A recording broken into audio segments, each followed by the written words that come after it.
क्या आप जानते हैं कि हम अंग्रेजी में सबसे ज्यादा एक ही गलती दोहराते रहते हैं।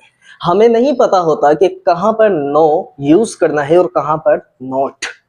आज की वीडियो में मैं इन दोनों के डिफरेंस को इतना क्लियर और वाज़ेह कर दूंगा कि आपसे आज के बाद कभी मिस्टेक होगी ही नहीं। आइए देखते हैं। नो एक इंडिपेंडेंट, एक आजाद वर्ड है जो कि सेंटेंस में यूज होता है किसी भी चीज को डायरेक्ट रिजेक्ट करने के लिए या फिर किसी भी चीज को जीरो दिखाने के लिए। जैसे कि आप यहां पर देखेंगे, थोड़ा डिस्क्रिप्शन मैंने नो के बारे में आपको दिया है। यहाँ no is opposite of yes. No जो है वो यस का अपोजिट है। Everyone knows it is used as an adjective to make a noun negative. ये एडजेक्टिव के तौर पर यूज होता है किसी भी नाउन को नेगेटिव बनाने के लिए या फिर किसी भी बात का डायरेक्ट इनकार करने के लिए। जब हम जवाब देते हैं तब भी नो का यूज किया जाता है। जैसे आप एग्जाम्पल के तौर पर देखेंगे, यहाँ पर नो प्रॉब्लम, कोई बात ही नहीं है, कोई मसला ही नहीं है, no problem. No student are present, कोई स्टूडेंट हाजिर नहीं है। अब आप देखेंगे कि स्टूडेंट जो है वो यहाँ पर नाउन है और प्रेजेंट जो है वो एडजेक्टिव है। No noise, no noise. अब डायरेक्ट एक चीज का इनकार किया जा रहा है कि आवाज नहीं आनी चाहिए, नो नॉइज।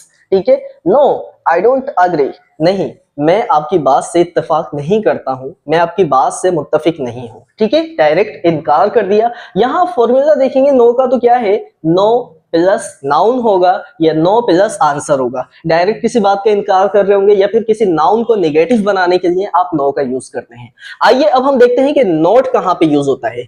मेरे प्यारे बच्चों, स्टूडेंट्स, याद रखें कि नोट जो है वो एक डिपेंडेंट वर्ड है। नो जो था वो आजाद था, इंडिपेंडेंट था, ये डिपेंडेंट होता है, यानी कि ये आजाद नहीं है। जैसे कि ये इनकार के लिए ही यूज होता है लेकिन सेंटेंस के अंदर होना इसका जरूरी है।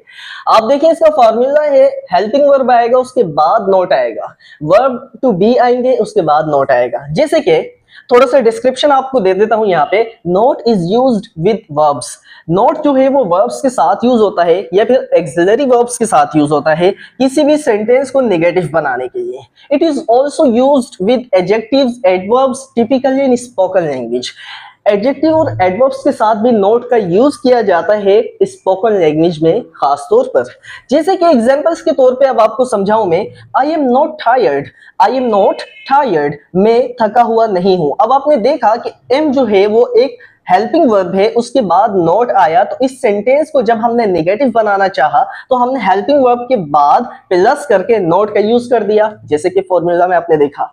ऐसे ही सेकंड सेंटेंस आपके पास है, he does not like T, he does not like T, वो चाय पसंद नहीं करता है। अब आप देखेंगे कि यहाँ पर डज जो है वो एक्सिलरी वर्ब्स में से एक वर्ब है, उसके बाद नोट का इजाफा यहाँ पर किया गया, नोट का यूज किया गया है। ऐसे ही थर्ड सेंटेंस हमारे पास आ जाता है, they are not coming, they are not coming, वो नहीं आ रहे हैं। तो आर जो है वो हेल्पिंग वर्ब है, वर्ब टू बी है, उसके बाद नोट का इजाफा करके हमने इस सेंटेंस को नेगेटिव बना दिया। It is not a big deal, it is not a big issue, ये कोई बड़ा मसला नहीं है। अब क्या है कि आपने देखा इसके बाद नोट का इजाफा किया गया एक सेंटेंस को नेगेटिव बनाने के लिए। तो यही डिफरेंस है इन दोनों के दरमियान कि एक डिपेंडेंट होता है, एक इंडिपेंडेंट होता है। नो इंडिपेंडेंट है, ये डिपेंडेंट है।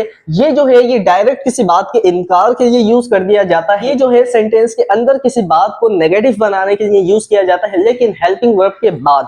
ठीक है, हेल्पिंग वर्ब होगा, एक्सिलरी वर्ब होगा, उसके बाद ही नोट का यूज किया जाता है। सो आई होप आपको इन दोनों का डिफरेंस समझ में आ गया होगा। आज के बाद कभी आप इन दोनों के दरमियान कंफ्यूज नहीं होंगे। अभी के लिए इतना ही, अल्लाह हाफिज।